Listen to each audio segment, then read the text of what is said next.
We better get into some of our Colts and our Saints discussions here. Now, this is continuing on our discussion of young players that have a lot of promise, and quite frankly, players that franchises should be very excited about.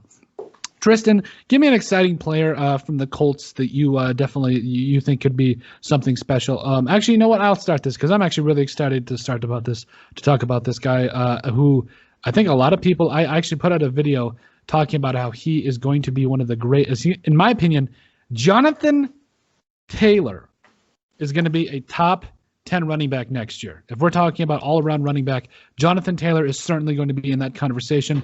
The former rookie out of Wisconsin, a 5'10", 226. That's a big boy. Okay, that's a big boy running the football at you. Had 11 rushing touchdowns this year. Former second-round pick, once again out of Wisconsin.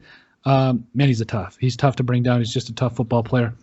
Caught 36 passes as well for 200, nearly 300 yards and a touchdown. Only lost one fumble on the year. If you just watch the way he runs and what he just brings to that Colts offense, he's a special player already in the making. He's already tough to bring down. Now, the comparison I'm going to bring up might fluster some people, but we wouldn't have it any other way on this beautiful show. I want to compare him because I think he plays a lot like Frank Gore. You talk about a bowling ball that's low to the ground that can just continue to run, get the job done, and just now again. The only reason I say that is that they're comparable in size and the way they run the football. I'm not already saying he's better than Frank Gore. People get so hurt when I bring up these things. No, he's not better than Frank Gore, but he reminds me a lot of him. I think he can certainly be a special player, maybe one day being like Frank Gore, but the way his body composition is made up, the way he plays, he reminds me a lot of Frank Gore just because of how well he just seems to carry himself. And he's a very respectable running back. For as long as Frank Gore's been around, he's had some good seasons in terms of running and catching the football.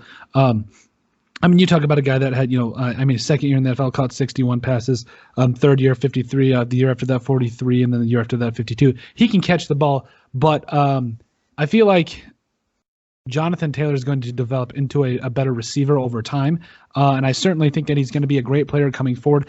To me, he's what the Colts offense was all about this year. You had to stop Johnathan Taylor before you could do anything else, and if you couldn't, well, then they could just open up the entire playbook and get the ball out to everybody else. So Johnathan Taylor, special player.